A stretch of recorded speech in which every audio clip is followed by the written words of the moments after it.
السلام عليكم ورحمة الله وبركاته. إن الحمد لله نحمده ونستعينه ونستغفر ونعوذ بالله من شرور أنفسنا وسيئات أعمالنا. من يهده الله فلا مضل له ومن يضلله فلا هادي له، وأشهد أن لا إله إلا الله وحده لا شريك له، وأشهد أن محمدا عبده ورسوله. أما بعد، رب اشرح لي صدري ويسر لي أمري واحلل عقدة من لساني يفقهوا قولي. رب زدني علما، رب زدني علما. اللهم إني أسألك علما نافعا ورزقا طيبا وعملا متقبلا.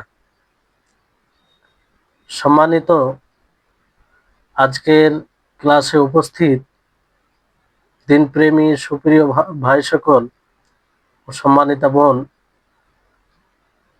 প্রশংসা মাত্র মহান আল্লাহ তাবারক ওয়া তাআলার জন্য, যিনি আমাদের সকলকে শেখ ইবনে উসাইমিন রাহিমাহুল্লাহর বই মাকারিমুল আখলাক, এই বইয়ের অষ্টম ক্লাসে উপস্থিত হওয়ার তৌফিক দিয়েছেন। তারপরে আমাদের সকলের প্রাণ প্রিয় নবী করিম মুহাম্মদ মুস্তাফা সাল্লাল্লাহু আলাইহি ওয়াসাল্লাম, ওনার উপরে অসংখ্য শান্তির ধারা বর্ষিত হোক। আল্লাহুম্মা সাল্লি আলাইহি, আল্লাহুম্মা বারিক আলাইহি। সম্মানিত উপস্থিতিগণ, আমরা আল্লাহর বিশেষ রহমতে অষ্টম ক্লাস আরম্ভ করতে চলেছি। এর পূর্বে সপ্তম ক্লাসে আমাদের চলমান বিষয় ছিল যে একজন মানুষ কি করে উত্তম চরিত্রের অধিকারী হবে, সেই জন্য কি কি বিষয় খেয়াল রাখতে হবে। তো এর মধ্যে প্রথম বলা হয়েছিল যে কিতাবুল্লাহ ও সুন্নাতে রাসূলে ভালো চরিত্রের ব্যাপারে, ভালো ক্যারেক্টারের ব্যাপারে যা কোরআন ও হাদিসের এসেছে সেটা নিয়ে গবেষণা করা, দেখা এবং শোনা, এই ব্যাপারে আলোচনা শোনা, বিস্তারিত আলোচনা করা হয়েছিল। আর এর প্রভাব রয়েছে, আপনি যত শুনবেন তত আপনি প্রভাবিত হবেন। আপনি এই ব্যাপারে নিজেই বুঝতে পারবেন যে বিষয়ে মানুষ শুনে, শ্রবণ করে, তার একটা প্রভাব থাকে। এমনকি মানুষ যখন গান শুনে, সে গানেরও একটা শক্তিশালী প্রভাব আছে। দেখবেন যে গান যারা শুনে, যে গানে অশ্লীলতা থাকে, সেই গান শুনে মানে যৌন ইচ্ছায় মানে উত্তেজিত হয়, এরকম একটা প্রভাব সৃষ্টি হয়। যেমন আপনার এই জন্য বলা হয় গানকে, অশ্লীল গানকে, যে রুকিয়াতুজ জিনা, ব্যভিচারের ব্যভিচারের মন্ত্র, ব্যভিচারের মন্ত্র। গান শুনে এগুলো মানুষ প্রভাবিত হয়। তো প্রত্যেকটা জিনিসের প্রভাব রয়েছে, মানুষকে আল্লাহ তাআলা সেভাবেই সৃষ্টি করেছেন। ফলে আমরা কোরআন হাদিসে যদি দেখি যে আল্লাহ তাআলা ভালো আখলাক চরিত্রের ব্যাপারে কি বলেছে, আর সেটাকে আমরা নিজের জীবনে বাস্তবায়ন করার উদ্দেশ্যে শুনি, তো এতে আবশ্যিকভাবে মানে প্রভাব পড়বে আমাদের জীবনে। তো এই বিষয়টি মানে ভালো চরিত্র অধিকারী হতে গেলে এটার খেয়াল করতে হবে। দ্বিতীয় যেটা গুরুত্বপূর্ণ সেটা হচ্ছে যারা ভালো চরিত্রের অধিকারী, মন্দ মানে ভালো আচরণের অধিকারী, তাদের সঙ্গ অবলম্বন করতে হবে। আর এই ব্যাপারে একটি প্রসিদ্ধ হাদিস আপনাদেরকে বলা হয়েছিল যে যেমন মানুষ একজন আতর বিক্রেতার কাছে যায়, তো সে সেখানে সুগন্ধি পায়, কিংবা কিছু ক্রয় না করলেও সেখান থেকে সে ভালো হয়ে আসে, মানে কিছু পায়, একটা উপকারী হয়। কিন্তু তার বিপরীত যদি কেউ হাপড়ের দোকান যায়, যেখানে লোহাকে পিটিয়ে অস্ত্র তৈরি করা হয়, সেখানে গেলে মানুষের কাপড় হয় জ্বলে যাবে, না হয় দুর্গন্ধ পাবে, আর না হয় ধোঁয়া, এগুলো সব তাকে এগুলোর সম্মুখীন হতে হবে। এই হাদিসটি এতটাই মানে আল্লাহ নবীর সমস্ত হাদিস সত্যর উপরে ডিপেন্ড করে, কিন্তু কিছু কিছু হাদিস রয়েছে যে হাদিসগুলো মানে আমরা অনুভব করি কিংবা সচক্ষে সেটা উপলব্ধি করি, মানে উপলব্ধি করি আর কি। তো সেই হাদিসগুলোর মধ্যে এগুলো এটা দেখবেন, যেখানে পরিবেশ ভালো সেখানে মানুষ ভালো হয়, সেখানে আমাদের সন্তান সবকিছু ভালো হয়। আহ, তো এই জন্য এই হাদিসটি বলার পরে ইবনে উসাইমিন রাহিমাহুল্লাহ তিনি বলেন যে সমস্ত যুব সমাজকে, বিশেষ করে তিনি যুব সমাজের কথা বলেন, আর সমস্ত মানুষকে কাদের করতে হবে, সঙ্গ অবলম্বন করতে হবে যারা উত্তম চরিত্রে পরিচিত, যাদের আখলাক চরিত্র ক্যারেক্টার ভালো, তাদের সঙ্গ অবলম্বন করতে হবে। কারণ তাদের প্রভাব রয়েছে। আর যারা পরিচিত মন্দ আচরণে পরিচিত, তাদের থেকে দূর থাকবে। এমনকি শেখ ইবনে উসাইমিন রাহিমাহুল্লাহ তিনি বলেন যে ভালো মানুষদের সঙ্গ অবলম্বন করা, এটাকে সে মাদ্রাসা বানাবে, পাঠশালা বানাবে, শিক্ষার কেন্দ্র বানাবে, যেখান থেকে শিক্ষা নেবে, আখলাক চরিত্র, ভালো চরিত্র অর্জন করবে। যেমন ভাবে মাদ্রাসায় বিভিন্ন প্রকারের শিক্ষা অর্জন করা হয়, অনুরূপভাবে ভালো সঙ্গ, ভালো সঙ্গী, সৎ সঙ্গী, আল্লাহওয়ালা মানুষদের সঙ্গ অবলম্বন করা, এটাকে এমন ভাবে গ্রহণ করবে যে সেটা প্রত্যেকটা মানুষের জন্য যেন একটা পাঠশালা হয়ে ওঠে, একটা মাদ্রাসা হয়ে ওঠে, একটা শিক্ষার কেন্দ্র হয়ে ওঠে। এজন্য দেখবেন যারাই এই বিষয়টি খেয়াল রাখে, তাদের জীবনে অনেকটা প্রভাব পড়ে। এই জন্য বিশেষ করে যারা আখলাকে ভালো, আখলাক চরিত্রে পরিচিত, তাদের আখলাক, তাদের কাছ থেকে যে ভালো গুণ দেখা যায় সেটা নিজের মধ্যে নিয়ে আসার চেষ্টা করবে। আপনাদেরকে কিছু উদাহরণ দিব। যেমন কিছু কিছু ওলামায়ে কেরাম রয়েছেন, যিনারা গত হয়ে গেছেন কিংবা এখনো আছে, আর পূর্বে সালাফদের তো আপনারা জানেন তাদের কি রূপ আখলাক চরিত্র ছিল। তো তাদের যদি তাদের দিকে দেখা হয় তাহলে অনেক শিক্ষার বিষয় আছে। আপনাদের শিক্ষার উদ্দেশ্যে বলছি যে একজন মদিনার খুব স্বনামধন্য আলেম, আন্তর্জাতিক লেভেলে পরিচিত, সকলেই জানে যারা ইলমের জগতে আছে, শেখ আব্দুর রাজ্জাক আল বাদর হাফিজাহুল্লাহ, যিনি এখন মসজিদে নববীতে দার্স দেন। জামিয়া ইসলামিয়ে তিনি শিক্ষক ছিলেন, আর তিনার বিভিন্ন জায়গায় বিভিন্ন দেশে দার্স হয়।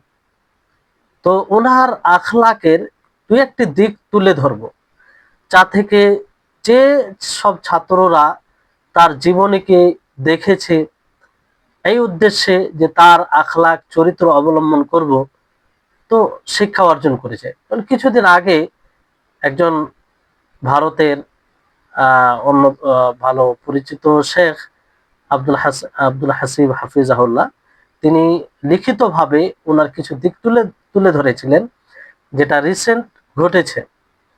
সেটা কি, যে শেখ আব্দুর রাজ্জাক আল বদর, উনি হচ্ছেন শেখ আব্দুল মুহসিন আল আব্বাদ, ওনার ছেলে শেখ আব্দুর রাজ্জাক আল বদর, যেমন বাপ তেমন ছেলে। শেখ আব্দুল মুহসিন আল আব্বাদ তিনিও একজন মদিনার বড় আলেমদের মধ্যে, রেহানাতুল মদিনা বলা হয়, মদিনার সুগন্ধি ফুল বলা হয়, শেখুল মদিনা বলা হয়। তিনি মসজিদে নববীতে দীর্ঘদিন দার্স দিয়েছেন, এখনো তিনি হায়াতে আছেন। আল্লাহ তাআলা ওনার হায়াতকে আরো দীর্ঘায়িত করুন এবং সুস্থ রাখুন। তো এখন বৃদ্ধ হওয়ার কারণে দার্স দেন না মসজিদ নববীতে, বাড়িতেই অবস্থান করেন, আর বাড়ি থেকে যতদূর হয় তিনি করে যাচ্ছেন দিনের খিদমত। তো ওনারই ছেলে আব্দুর রাজ্জাক আল বাদর, তো ওনার বাড়িতে একজন ড্রাইভার, হিন্দুস্তানের ভারতের একজন ড্রাইভার, ফ্যামিলি ড্রাইভার ছিল বলতে, ওনার হয়তো বাড়ির লোক কোথায় যাতায়াত করতো তো নিয়ে যেত, ড্রাইভার গাড়ি চালক ছিল। তো সে অসুস্থ হওয়ার কারণে ভারতে চলে আসে। তো ভারতে চলে আসার পরে শেখ আব্দুর রাজ্জাক আল বদর হাফিজাহুল্লাহ তিনি ইচ্ছা করলেন যে তিনি মদিনা থেকে ভারতে এসে তার জিয়ারত করবে, ইয়াদত করবে, তার ইয়াদত করবেন তিনি। আর তিনি ইচ্ছা করলেন যে এই খবর যেন কেউ জানে না, সুবহানাল্লাহ, যে এই খবর কেউ না জানে। তিনি এত পরিচিত, যদি জানে ভারতের ছাত্ররা কিংবা মানুষ জানে যে শেখ আব্দুর রাজ্জাক আল বদর হাফিজাহুল্লাহ আসছেন, তাহলে হয়তো ভিড় লেগে যাবে ওনার সাথে সাক্ষাৎ করার জন্য। তো উনি চাইছিলেন কেউ যেন জানতে না পারে। ওনার ওই ব্যক্তিকে ইয়াদত করার উদ্দেশ্য আল্লাহ তাআলাকে সন্তুষ্ট করা। তো উনি ওই প্ল্যানিং করে সেখান থেকে বের হয়ে যায়। আর নিষেধ করা হয় কাউকে, কেউ যেন এই খবর না পায়। বের হওয়ার পরে তিনি ভারতে আসার পরে হঠাৎ করে কল দেন যে আপনাদের মানে অমুক এলাকায়, মানে আগেই ঠিকানা নিয়েছে কোথায় আসতে হবে, কোথায় করতে হবে, তাকে বলে যে আমরা অমুক এতে আছি এয়ারপোর্টে।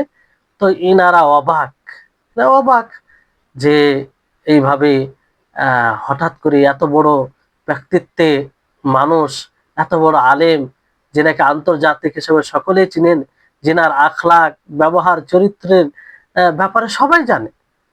তো ওই কথা শোনার পরে একদিকে খুশি, একদিকে অবাক, এইভাবে তেনার কাছে যান। তারপর যখন ওনারা পৌঁছান, ওনার কাছে সাক্ষাৎ হয়। তো সর্বপ্রথম বলেন যে উনি কোথায় আছে, অসুস্থ ব্যক্তি, তিনি কোথায় আছে, ওনাকে আমরা মূলত দেখতে এসেছি, আর কিছু উদ্দেশ্য নয়। তো সেখানে গিয়ে সেই অসুস্থ ব্যক্তির নিকটে গিয়ে তার সাথে কথা বললেন, এবং তিনি ওনার আব্বা শেখ আব্দুল মহসিন আল আব্বাদ হাফিজাহুল্লাহর সাথে কথা বলালেন। বাড়ির ড্রাইভার ছিলেন, তো কথা বলালেন, কথা বললেন, সান্ত্বনা দিলেন এবং দোয়া দিলেন।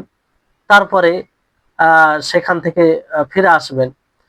তো এবার চিন্তা করুন যে কি চরিত্রের অধিকারী হলে এতটা মানুষ করে, যে অত দূর থেকে, এক দেশ থেকে অন্য দেশে আসার উদ্দেশ্য শুধু ইয়াদত। ওনার বাড়িতে কাজ করেছেন অনেকদিন। তো এই হচ্ছে একজন কাজের মানুষ। আমরা সাধারণত আমাদের মাঝে কি হয়, যারা কাজ করে তাদেরকে হীন দৃষ্টিতে দেখি, তাদেরকে ছোট ছোট করে তুচ্ছ তাচ্ছিল্য করি।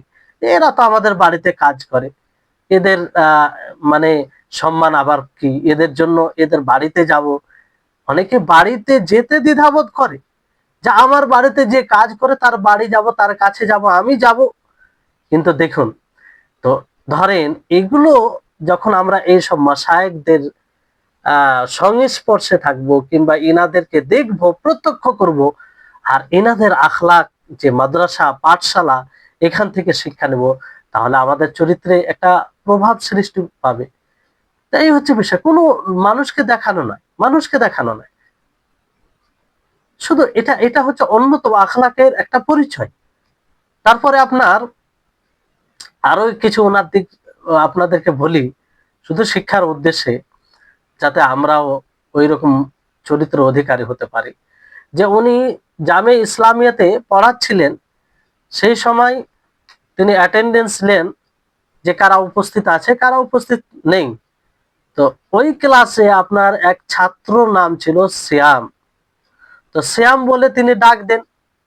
এই ডাকে সাড়া দেয়নি, যেহেতু উনি ছিলেন না, সেই ছাত্র শ্যাম নামে ছাত্রটি ছিল না। ফলে তিনি বলে ফেলেন যে শ্যাম সামা ওয়া গাবা, মানে রমজান মাস ছিল মনে হয়, তো শ্যাম রোজা রেখেছে এবং গায়েব হয়ে গেছে। তো এই কথাটা বলার পরে সঙ্গে সঙ্গে তিনি অনুভব করলেন যে না, উনার অনুপস্থিতিতে এই বাক্যটি বলা আমার ঠিক হয়নি। সাথে সাথে তিনি আস্তাগফিরুল্লাহ আস্তাগফিরুল্লাহ বলতে লাগলেন। বলার পরে এখানে যে শেষ তা নয়, পরের দিন আবার এসে অ্যাটেন্ডেন্স নেন, ওই নাম আসে, নাম ধরে ডাক দেয়, সে ব্যক্তি মানে বলে যে আমি উপস্থিত আছি। তখন তিনি ভুলে যাননি সেই গত ক্লাসের কথা, যেটা বলে ফেলেছিলেন তিনি। তিনি সেই ছাত্রকে লক্ষ্য করে বলে যে ইয়া ইবনি, যে মানে এই সম্বোধন করে মানে ভালোবাসার মানে আদরের সাথে বলল যে আমি তোমার ব্যাপারে তোমার অনুপস্থিতিতে এরকম কথা বলে ফেলেছি, তুমি কি আমাকে ক্ষমা করলে? তুমি আমাকে ক্ষমা করো। ক্লাসে যারা উপস্থিত ছিল সকলেই অবাক, অবাক দৃষ্টিতে তাকাচ্ছে যে একজন সামান্য কথা, এখানে তো কোনো কটু কথা এরকম এটাও বলা হয়নি, যে শুধু বলেছে যে শ্যাম সামা ওয়া গাবা, মানে সে রোজা রেখেছে, গায়েব হয়ে গেছে। তারপরও তিনার অনুশোচনা, এবং তাকে বললেন যে তুমি কি আমাকে ক্ষমা করলে, বারবার জিজ্ঞাসা করল। তো সে বলল, অবাক মানে বললো যে এখানে ক্ষমার কি আছে? তারপরে যখন বারবার বলছেন তো বললেন না আমি ক্ষমা করলাম, কোনো অসুবিধা নেই। তো এখানেও এখানেও এটা স্তব্ধ হয়নি।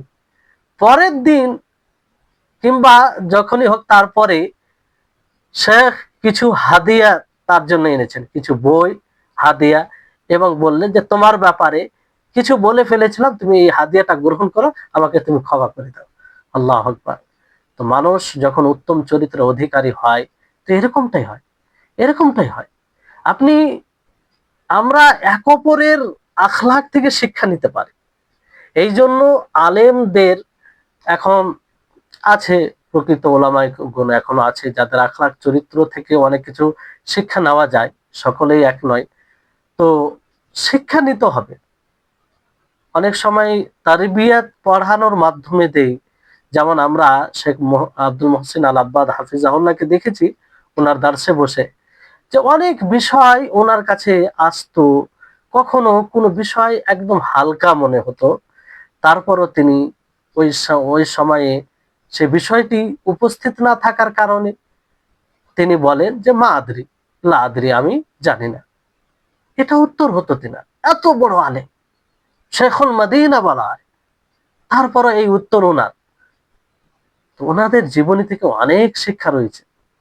তো আমাদের উচিত হবে, বোধ সম্পন্ন ব্যক্তিদের জন্য এটা উচিত হবে যে যারা সৎ চরিত্রে, ভালো চরিত্রে পরিচিত, তাদের সঙ্গ অবলম্বন করা, তাদের সাথে থাকা।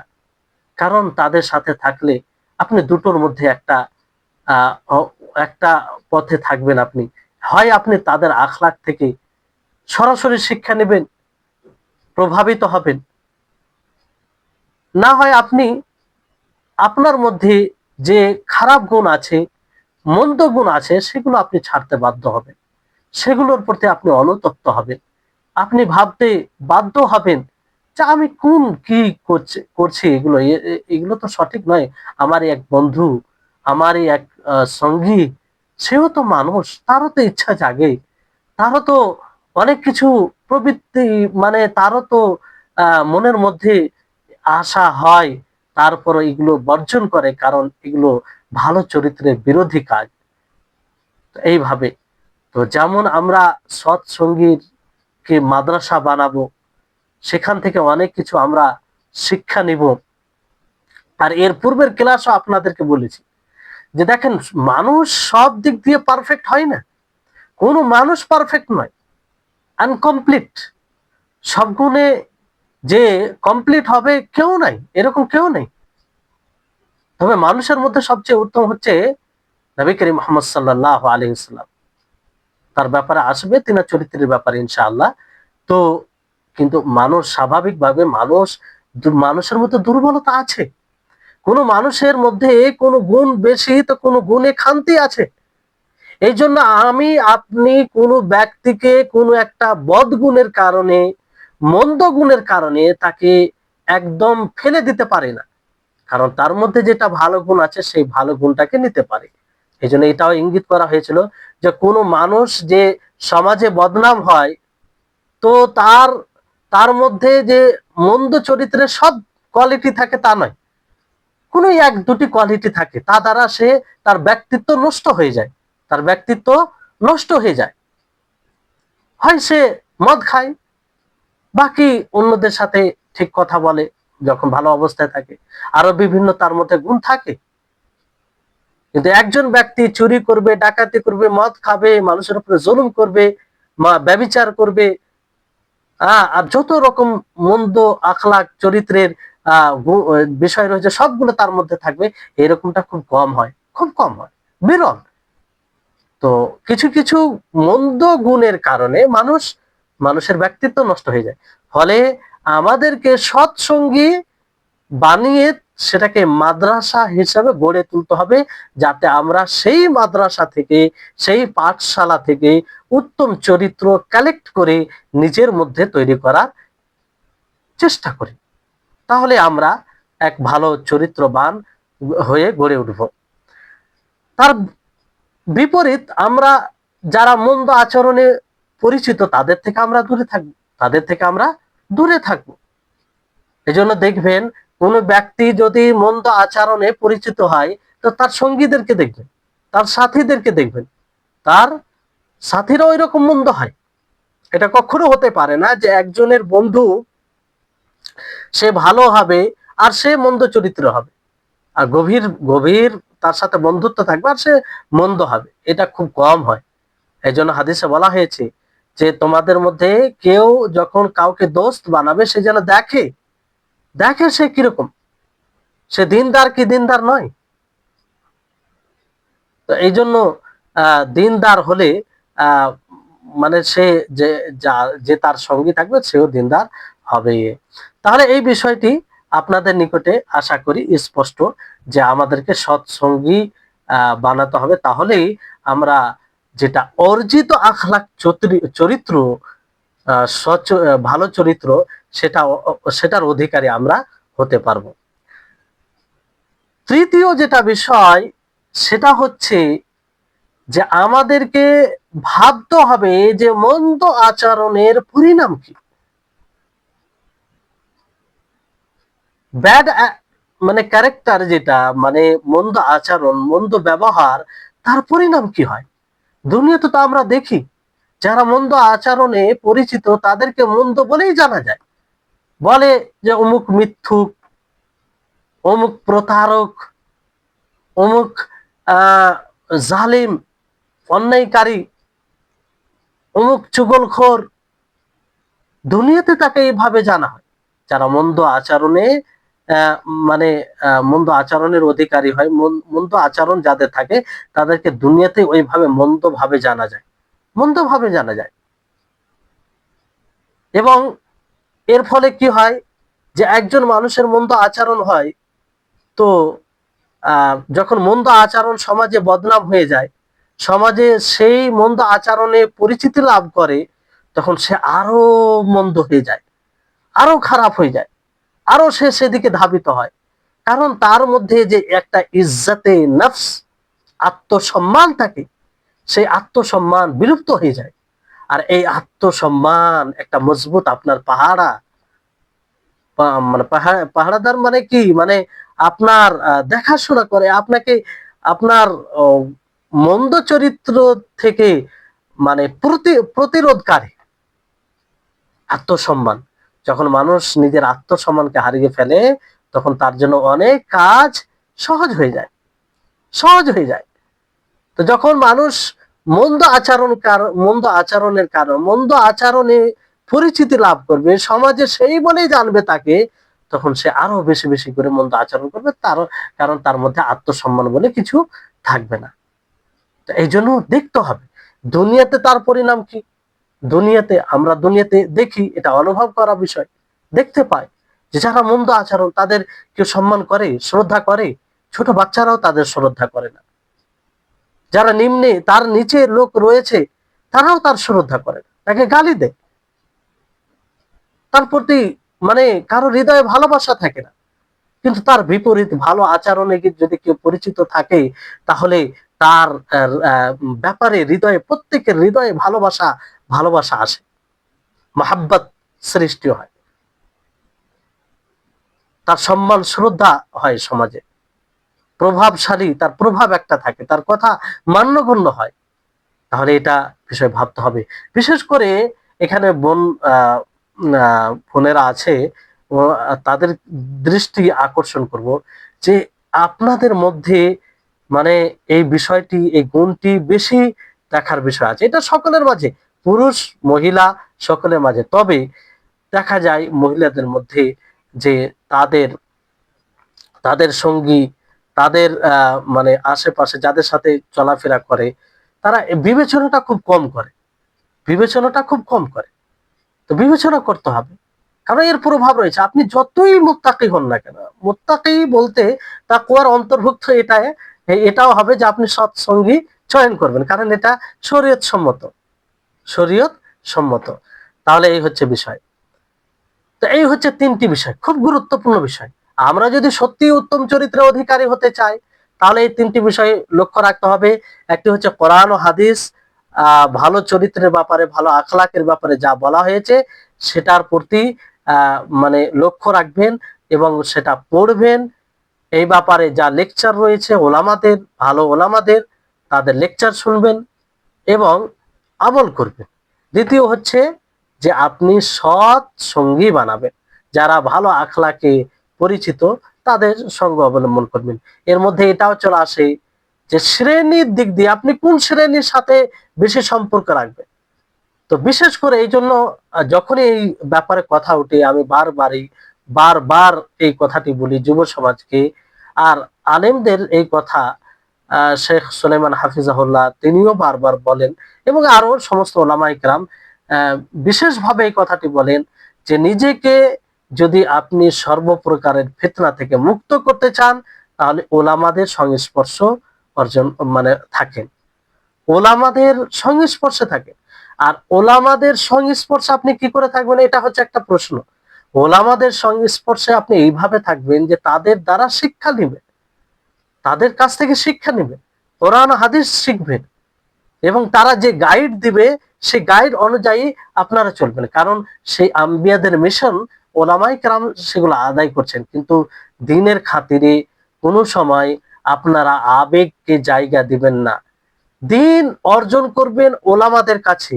সেলিব্রিটি কিংবা প্রসিদ্ধতা লাভ করেছে, ফলোয়ার্স বেশি আছে, তার মানে সভাতে ভিড় বেশি হয়ে যায়, সমাবেশে ভিড়কে মানে কন্ট্রোলে রাখা যায় না, সেজন্য প্রাধান্য দিবেন না, তা নয়, এটা করলে হবে না।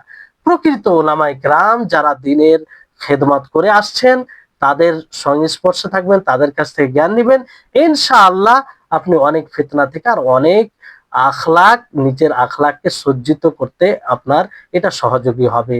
হ্যাঁ, এটা সহযোগী হবে। আর মনে রাখবেন যে যে কোনো সেই ফিতনা আসার আগেই ওলামাগণ, হকপন্থী ওলামা যারা সঠিক ভাবে কোরআন হাদিসে জ্ঞান অর্জন করে এবং তার ব্যাখ্যা বিশ্লেষণ আমানত হিসেবে মানুষকে দেয়, তারা ফিতনার পূর্বেই সেই ফিতনার গন্ধ পায়। এজন্য মানুষকে তারা তার পূর্বে সতর্ক করে। তো এই হচ্ছে বিষয়। তাহলে তৃতীয় বিষয় যেটা আপনাদেরকে বলা হলো যে আমরা ভাববো এর পরিণাম কি, এর পরিণাম কি। তারপরে আসুন যেটা একটি বিষয় খুব গুরুত্বপূর্ণ, আহ শেখ ইবনে উসাইমিন রাহিমাহুল্লাহ তিনি বিশেষ করে এই একটি অধ্যায় বেঁধেছেন যে আল উসওয়াতুল হাসানা সাল্লাল্লাহু আলাইহি সাল্লাম, যে নবী করিম মুহাম্মদ সাল্লাল্লাহু আলাইহি সাল্লাম আমাদের জন্য আদর্শ, উত্তম আদর্শ। সর্বক্ষেত্রে তিনি উত্তম আদর্শ আমাদের জন্য। নবী করিম মুহাম্মদ সাল্লাল্লাহু আলাইহি সাল্লাম সবচেয়ে উত্তম চরিত্রের অধিকারী ছিলেন, যার ব্যাপারে যে আল্লাহ তাআলা সমস্ত মানব জাতির সবকিছুর ব্যাপারে অবগত। তিনার ইলম থেকে, তিনার জ্ঞান থেকে কোনো বিষয় ছুপিত নয়। সেই আল্লাহ তাআলা নবীর চরিত্রের ব্যাপারে ঘোষণা করেন, ওয়া ইন্নাকা লাআলা খুলুকিন আযীম, যে আল্লাহর নবী তিনি মহান চরিত্রের অধিকারী, তিনি মহৎ চরিত্রের অধিকারী।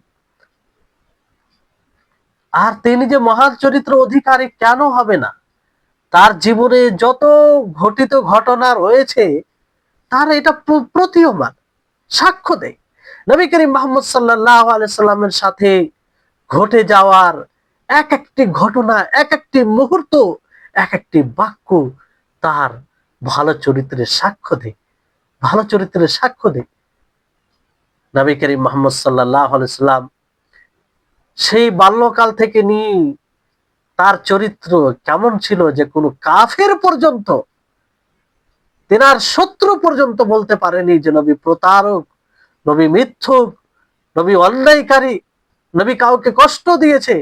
জি না, তারাও সাক্ষ্য প্রদান করতে বাধ্য হয়েছে, বলেছে যে নবী সাল্লাল্লাহু আলাইহি সাল্লাম তিনি আমানতদার। তিনি কখনো বাজে কথা বলেন, মানে আজে বাজে কোনো জিনিস বলেন না, আজে বাজে অনর্থক কাজে অংশগ্রহণ করেন না, তিনি করেন না সেটা। তিনি সত্যবাদী, তিনি মিথ্যা কথা বলেন না।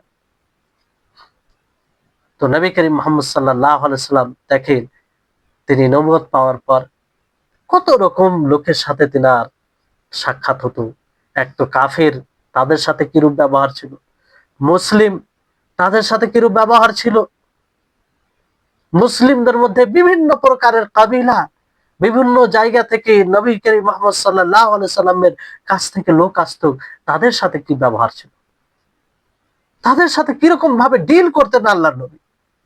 তিনি ব্যবসা করেছেন, ব্যবসা কিভাবে করেছেন, তিনি ইসলামকে প্রতিষ্ঠিত করেছেন, নেতৃত্ব দিয়েছেন। নেতৃত্ব করতে গিয়ে কাউকে তিনি আঘাত দিয়েছেন, কাউকে ছোট করেছেন, কাউকে তুচ্ছ তাচ্ছিল্য করেছেন? আজকে তো আমাদের সমাজে ভাবা হয় যে নেতৃত্ব দিতে গেলে কাউকে কষ্ট দিতে হবে, কারো উপরে জুলুম করতে হবে, এইরকম পর্যন্ত ভাবে মানুষ, যে কারো উপরে জুলুম করতে হবে, না হলে এগুলো করা যাবে না, সম্ভব নয়। আসলে বিষয়টি এটা নয়। নবী করিম মুহাম্মদ সাল্লাল্লাহু আলাইহি সাল্লাম ইহুদি, তাদের সাথেও চলাফেরা করেছেন। তো কিভাবে তাদের সাথে চলাফেরা করেছেন আপনি অবাক হবেন। নবী করিম মুহাম্মদ সাল্লাল্লাহু আলাইহি সাল্লামের জীবনী যদি এই এই দিক দিয়ে দেখেন, যে যিনি নবী সাইয়্যিদুল আম্বিয়া, সর্বোত্তম সর্বসম্মানিত মাখলুকের মধ্যে, তার কোলে যখন কোনো বাচ্চাকে রাখা হতো, পেশাব করে দিয়েছে, আল্লাহ নবী রেগেছেন, কটু কথা বলেছেন, বিষণ্ণ ভাব প্রকাশ করেছেন, চেহারাতে কোনো অসন্তুষ্ট ছাপ পড়েছে আল্লাহ নবীর উপরে, চেহারার উপরে? জি না। আল্লাহ নবীর কোলে বাচ্চাকে দেওয়া হয়েছে, পেশাব করেছেন, আল্লাহ নবী নিজে সেটা পরিষ্কার করে নিলেন, কোনো অসন্তুষ্ট ভাব নাই, কোনো এরকম কিছু কথা বলেননি, এই তুমি কেমন সময়, তুমি কেমন আবার মানে আমাকে ছেলেটা দিলে আর পেশাব করে দিলে, কোনো এরকম কথা। সর্বোপরি আনাস আনাস বিন মালিক, তার হাদিসকে স্মরণ করুন, তার কথাকে স্মরণ করুন। তিনি বলছেন যে 10 বছর নবীর আমি খেদমাত করেছি, কখনো আল্লাহ নবী উফ মানে এই কথাটা বলেননি যে তুমি এই কাজটি করলে কেন, কেন করনি, এরকম বলেন কোন আল্লাহ নবীর ব্যবহার দ্বারা 10 বছর একজন ব্যক্তি খেদমত করে, তার এই বিবরণ যে আমি কোন প্রকারে কষ্ট পাইনি, সুবহানাল্লাহ, তার ব্যবহার চরিত্র কি হতে পারে তার কল্পনা করতে পারি না। তারপরেও আনাস, তিনি ছোট ছিলেন, কম বয়সে ছিলেন, কম বয়সের ছেলের কাজ, নবী সাল্লাল্লাহু আলাইহি ওয়াসাল্লামের খেদমতে ছিলেন, স্বাভাবিক আগাছালো কাজ হবে, কোনো সময় যেটা করা উচিত না সেটা হবে, হওয়াটা স্বাভাবিক। এরকম বাচ্চার সাথে কিরকম ব্যবহার আল্লাহ নবীর। আল্লাহ নবী মুহাম্মদ সাল্লাল্লাহু আলাইহি সাল্লাম, তিনি এমন চরিত্রের অধিকারী ছিলেন যে ওট পর্যন্ত আল্লাহ নবীকে অভিযোগ করত যে তার উপরে এরকম ব্যবহার করা হচ্ছে। আল্লাহ নবী সকলের দিকে খেয়াল রাখতেন যে কার সাথে কি ব্যবহার করা হচ্ছে, এবং যেখানে যে কথা বলার সেই কথা বলতেন। লাকাদ কানা লাকুম ফি রাসূলিল্লাহি উসওয়াতুন হাসানাহ, যে রাসূল সাল্লাল্লাহু আলাইহি সাল্লামের জীবনীতে আমাদের জন্য উত্তম আদর্শ রয়েছে। উত্তম আদর্শ কিভাবে, যার আখলাক চরিত্র এরকম, যার আমরা কোনো উদাহরণ পাবো না, এই জন্য তিনার জীবনীর মধ্যে আমাদের জন্য, আমাদের সকলের জন্য উত্তম আদর্শ হিসাবে আদর্শ রয়েছে, তা ঘোষণা করেছেন। তাহলে এই হচ্ছে। তারপরে আল্লাহ নবী মুহাম্মদ সাল্লাল্লাহু আলাইহি সাল্লাম, তিনি বাচ্চাদের সাথে কথা বলতেন, তাদেরকে সালাম দিতেন, তাদের অনুভূতি, তাদের চাহিদা, তাদের আবেগ, এটার খেয়াল রাখতেন। এরকমটা নয় যে আল্লাহ নবী তিনি বড় একজন ব্যক্তিত্বের মানুষ, তিনি নবী, তুমি তিনি একজন বাচ্চার সাথে কি কথা বলবে, যেমনটা আমাদের সমাজে হয়, কেউ হালকা কিছু পদ পেয়ে গেলে এর সাথে কি কথা বলে, বাচ্চারা তাদের কাজ করবে, তাদের দেখার কি আছে, তারা তাদের কাজ করবে। মানে বাচ্চাদের দিকে গুরুত্ব দিতে হবে সেটাকে প্রয়োজনই মনে করে না।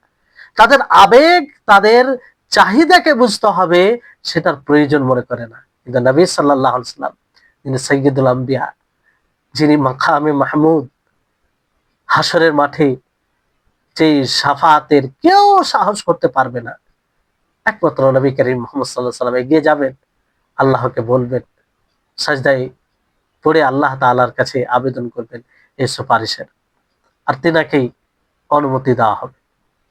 তাহলে এই নবীর বাচ্চাদের সাথেও মানে কিরকম ব্যবহার ছিল। বাচ্চাদেরকে সালাম দিতেন, তিনি আগে থেকে সালাম দিতেন। তিনি বাচ্চাদের, তাদের আবেগ কি, তাদের চাহিদা কি, সেটাকে বোঝার চেষ্টা করতেন। আপনাদেরকে একটি চমৎকার কথা বলি, চমৎকার হাদিস, যে নবী করিম মুহাম্মদ সাল্লাল্লাহু আলাইহি ওয়াসাল্লাম বাচ্চাদের সাথে কিরূপ ব্যবহার করতেন তার একটি দৃষ্টান্ত।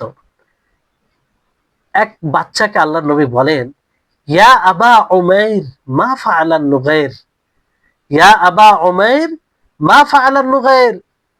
আবু উমাইর সেই বাচ্চাটির উপনাম ছিল। তার মানে বোঝা যাচ্ছে যে উপনাম রাখার জন্য বিবাহ করা কিংবা সন্তানের বাবা হওয়া জরুরি নয়। যে কোনো ব্যক্তি রাখতে পারে, উপনাম রাখতে পারে, মহিলা পুরুষ যে কেউ উপনাম রাখতে পারে, তার পছন্দ অনুযায়ী, অসুবিধা নেই। তো এখানে বাচ্চার নাম মানে কি, ইয়া আবু, মানে আবু উমের উপনাম। তো সেই বাচ্চাকে আল্লাহ নবী বলে, ইয়া আবা উমের মা ফাআলান নুগাইর, যে হে আবু উমের, এই ছোট নুগাইর, নুগাইর পাখি কি হয়েছে তোমার। মা ফাআলান নুগাইর, নুগাইর একটি পাখির নাম, ছোট পাখির, চাতক পাখি একটি থাকে, সে পাখিটির নাম। আল্লাহ নবী সেই বাচ্চার মিজাজ এবং তাকে দেখে বুঝতে পারলেন যে তার মন খারাপ, সে চিন্তিত। আল্লাহ নবী তাকে সান্ত্বনা দিতে গিয়ে বলেন যে ইয়া আবা উমাইর মা ফাআলান নুগাইর, যে হে আবু উমাইর, নুগাইরের কি হয়েছে, নুগাইর তোমার পাখির কি হয়েছে। সম্মানিত উপস্থিতিগণ, একটু চিন্তা করুন যে আল্লাহ নবী কি দূরদর্শিতার অধিকারী ছিলেন, যে একজন বাচ্চা তিনি অনুভব করলেন যে তাকে সান্ত্বনা দেওয়ার প্রয়োজন, একজন ছোট বাচ্চাকে। এই হাদিসের এই সামান্য এই বাক্যের উলামা কিরাম ব্যাখ্যা লিখতে গিয়ে পুরো বই পর্যন্ত লিখে দিয়েছেন, শুধু এই বাক্যটি, ইয়া আবা উমাইর মা ফাআলান নুগাইর। অনেক বিষয় এখানে নিহিত আছে, আর অনেক শিক্ষণীয় বিষয় রয়েছে। তো কিন্তু আমরা কি মনে করি যে বাচ্চাদের কোনো গুরুত্ব দিই না। এই জন্য আল্লাহ নবী যখন কোনো ব্যক্তিকে দেখেন যে এক সন্তানকে মানে রানে বসালেন আর এক সন্তানকে সাইডে রাখলেন, তখন আল্লাহ নবী তাকে বলেন যে তুমি ইনসাফ করনি, তুমি ইনসাফ করনি। এই ছিল নবী সাল্লাল্লাহু আলাইহি সাল্লামের ব্যবহার, চরিত্র, যে সকলে যার সাথে যেমনটা করা হবে তিনি করতেন। ইয়া আবা উমাইর মা ফাআলান নুগাইর। তো এখান থেকে একটা বিষয়, সূক্ষ্ম বিষয় যেটা বুঝতে পারি, যেটা আপনাদেরকে বলা হলো, যে মানুষকে উঁচু পদে যাওয়ার পরেও যারা নিচে আছে তাদেরকে নিয়ে চিন্তা করা উচিত, তাদের প্রয়োজনকে বোঝা উচিত, তাদের কে যেখানে সান্ত্বনা দেওয়ার প্রয়োজন পড়বে সেই সান্ত্বনা দেওয়া উচিত। তারপরে ইবনে উসাইমিন রাহিমাহুল্লাহ তিনি একটি দৃষ্টান্ত দিতে গিয়ে নবী সাল্লাল্লাহু আলাইহি সাল্লামের আখলাক এর বিষয়ে একটি হাদিস নকল করেছেন। সেটি হচ্ছে যে এক বেদুইন, মানে গ্রাম্য এলাকায় থাকে ওই রকম এক ব্যক্তি মসজিদে আসে। মসজিদে আসার পরে পেশাব করে দেয়, মসজিদের এক কোনায় পেশাব করতে আরম্ভ করে। ফাজাজারাহুন নাস, যেখানে সাহাবায়ে কেরাম উপস্থিত ছিলেন তারা তাকে বকাঝকা শুরু করে। ওয়ানাহারুহু বিশিদ্দা, এবং তাকে বাধা দেওয়ার প্রচেষ্টা করে। ফানাহাহুমুন নবী সাল্লাল্লাহু আলাইহি ওয়াসাল্লাম, তো রাসূল সাল্লাল্লাহু আলাইহি ওয়াসাল্লাম তাদেরকে বাধা দেয়, সেই সাহাবায়ে কেরামদেরকে বাধা দেয়। ফালাম্মা কাযা বাউলাহু আমারা নবী সাল্লাল্লাহু আলাইহি ওয়াসাল্লাম, যখন সেই বেদুইন নিজের প্রসাবকে পরিপূর্ণ করে নেয়, তার মানে প্রয়োজন পূর্ণ হয়ে যায়, তখন আল্লাহ নবী আদেশ করেন বিদানুবি মিম্মাইন ফাউরিকা আলাল বাউল, যে এক ডোল পানি নিয়ে এসে সে পেশাবের উপরে বইয়ে দাও, সেই পেশাবের উপরে ঢেলে দাও। ফাউরিকা আলাল বাউল, তাই করা হলো। সুম্মা দাআল আরাবি, তখন আল্লাহ নবী সুন্দরভাবে সেই বেদুইনকে ডাকলেন। ফাকালা লাহু, আল্লাহ নবী তাকে বললেন, ইন্না হাযিহিল মাসাজিদ লা ইয়াসলুহু ফিহা শাইউম মিনাল আযা আবিল কদরি, ইন্নামা হিয়া লিস-সালাতি ওয়া কিরাআতিল কুরআন। এটা মনে রাখবে, কারণ এখানে অনেক শিক্ষার বিষয় রয়েছে। নবী করিম মুহাম্মদ সাল্লাল্লাহু আলাইহি ওয়াসাল্লাম তাকে ডেকে বলেন যে এই যে মসজিদ, এই মসজিদে ময়লা আবর্জনা ফেলা সঠিক নয়, ময়লা আবর্জনা ফেলার সঠিক নয়। ইন্নামা হিয়া লিস-সালাতি, এই মসজিদ হচ্ছে সালাতের জন্য, ওয়া কিরাআতিল কুরআন, আর কোরআন তিলাওয়াত করার জন্য, কোরআন পাঠ করার জন্য। একটু ভেবে দেখেছেন, এক বেদুইন মসজিদে, যেখানে আল্লাহর ইবাদত হয়, যেটা সম্মানিত জায়গা, যেটা আল্লাহর সর্বপ্রিয় জায়গা, সবচেয়ে প্রিয় জায়গা হচ্ছে মসজিদ, সেই মসজিদে একজন এসে পেশাব করছে, সাহাবায়ে কেরাম তাদেরকে যেটা হওয়া উচিত সেটাই করছে, তাকে বকাঝকা, তাকে বাধা দেওয়ার প্রচেষ্টা করে। আল্লাহ নবী তাদেরকে নিষেধ করেন, তাদেরকে নিষেধ করেন, তাদেরকে নিষেধ করেন। তো এখানে ব্যবহার, চারিত্রিক যে দিকগুলো রয়েছে, যে আল্লাহ নবী সেই বেদুইনকে বকাঝকা করলেন না। আসলে বেদুইন যারা গ্রামে থাকে, তারা স্বাভাবিকগত মানে কঠোর দিলের হয়। এই জন্য হাদিস আছে যে মান সাকানাল বাদিয়াতা জাফা, যে যারা গ্রাম্য এলাকায় থাকতে আরম্ভ করে তারা কঠোর হয়, কঠোর হৃদয়ের হয়, কারণ ওই রকম শিক্ষা তাদের কাছে পৌঁছায় না, ওই রকম দিনই কাজ সেগুলোতে কম হয়, ফলে একটু কঠোর দিলের হয়, কঠোর হৃদয়ের হয়। তো এক মানে গ্রাম্য এলাকায় সেই জায়গার এসে পেশাব করে দেয়, ওইরকম শিক্ষা ছিল না, ওইরকম নৈতিকতা ছিল না। তো আল্লাহ নবী তাকে বকাঝকাও করলেন, তাকে বকাঝকাও করলেন না,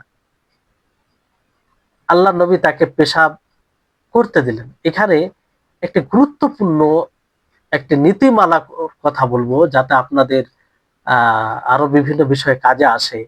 সেটা হচ্ছে যে দেখেন, যেখানে এমন মন্দ কাজ হবে, সেই মন্দ কাজের প্রতিহত করতে গিয়ে যদি দেখা যায় যে মন্দ কাজটি হচ্ছে, সেই মন্দ কাজের যে একটা নোকসান, ক্ষতি হচ্ছে, প্রতিহত করতে গিয়ে আরো বেশি তার ক্ষতি হবে, তার চেয়ে বেশি ক্ষতি হওয়ার আশঙ্কা আছে কিংবা হবে, তাহলে আপনি বাধা দিবেন না, আপনি ছেড়ে দিবেন।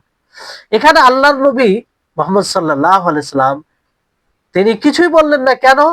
এখানে এক তো দেখেন তিন প্রকারের ক্ষতি ছিল, যদি তাকে বাধা সে সময় দেওয়া যেত, সাহাবায়ে কেরাম তাদেরকে বাধা দিত কিংবা তাকে বকাঝকা করত। যে এক ক্ষতি হচ্ছে যে তাকে যদি বাধা দিত, তাহলে পেশাবটা বিভিন্ন জায়গায় ছড়িয়ে পড়তো, মসজিদে বিভিন্ন জায়গায় ছড়িয়ে পড়তো, ফলে তাকে পরিষ্কার করতে আরো কষ্টকর হতো। তো এটা একটা কারণ। দ্বিতীয় কারণ হচ্ছে, সেই সময় তাকে যদি প্রসাব করা থেকে বাধা দেওয়া যেত, তাহলে তার শরীরের উপরে প্রভাব পড়তো, মানে তার স্বাস্থ্যের উপরে। কারণ কোনো মানুষ পেশাব করতে গিয়ে চলমান পেশাবকে যদি বাধা দেওয়া হয়, তাতে এটা স্বাস্থ্যের জন্য ক্ষতিকর, স্বাস্থ্যের জন্য ক্ষতিকর। তৃতীয় যেটা হিকমা, সেটা হচ্ছে যদি তাকে বাধা দেওয়া হতো, তাহলে তার যে লজ্জা স্থান সেটা প্রকাশ পেত, তার যে একটা সম্মান আছে, তার যে একটা ইজ্জত আছে, সেটা সেটা তার শেষ হয়ে যেত। আল্লাহ নবী চাননি এটা, যে একজন যে না বোঝার কারণে করছে, তার সম্মান একদম চলে যাক। আল্লাহ নবী এই কারণে বাধা দিলেন না। আরেকটি বিষয় হচ্ছে যে সাহাবায়ে কেরাম, এতে হতে পারে মানে তাদের শরীরেও পেশাব টেশাব লেগে যেত, এরকমটাও হতে হতে পারে।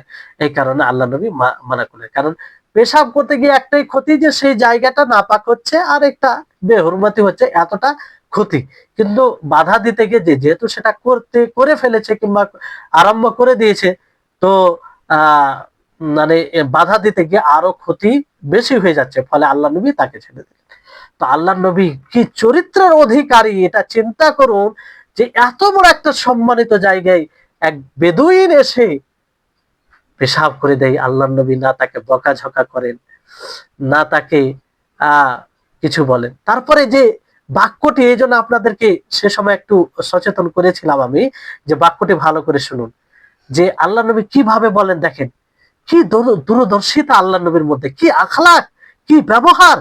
আল্লাহ নবী তাকে এইভাবে বললেন না যে তুমি সঠিক করনি, মসজিদে পেশাব করেছো, এটা তুমি সঠিক করনি।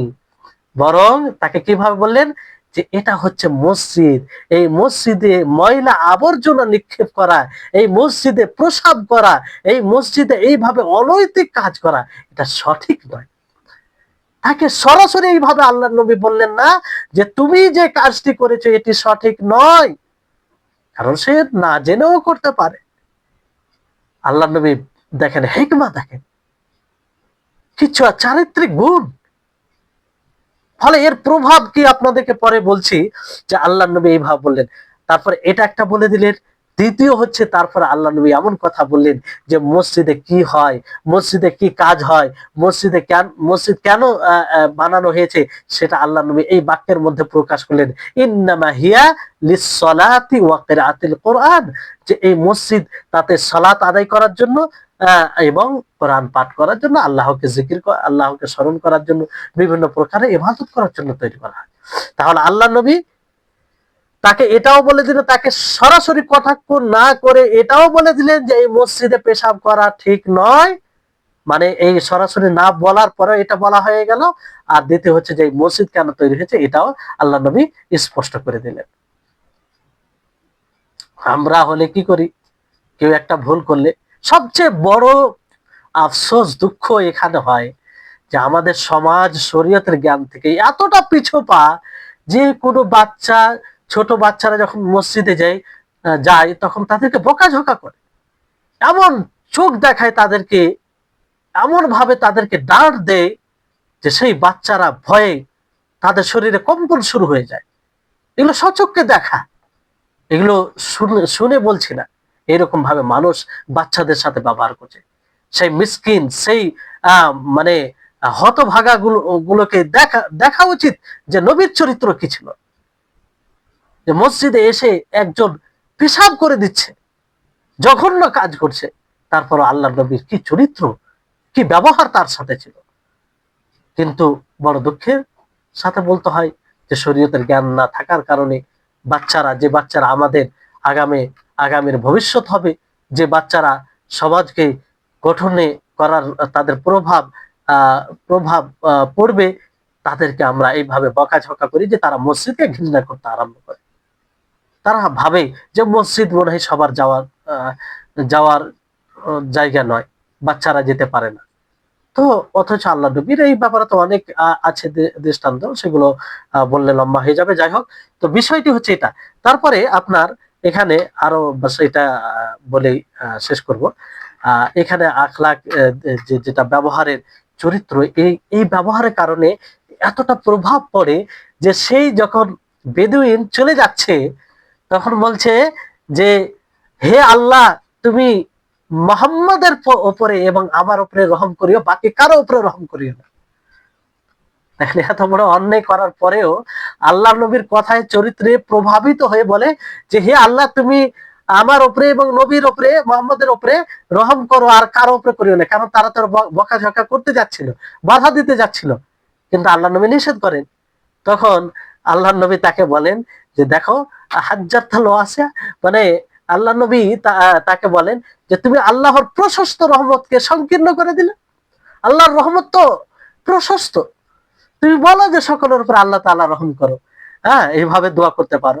যেমন এক খারিজি টাইপের এক লোক ছিল, সে সময় কাবাতে তাওয়াফ করতে করতে আহ, উম, বলে একজনকে যে জান্নাতে কে যাবে, তো বলে যে আমি আর তুমি দুইজনে জান্নাতে যাবে। তো সে বলে যে এত বড় জান্নাত আমরা দুজনে কি করব, এত বড় জান্নাত, তো দুইজনে জান্নাতে যাবে আর কেউ যাবে না, এটা কোন ধরনের কথা?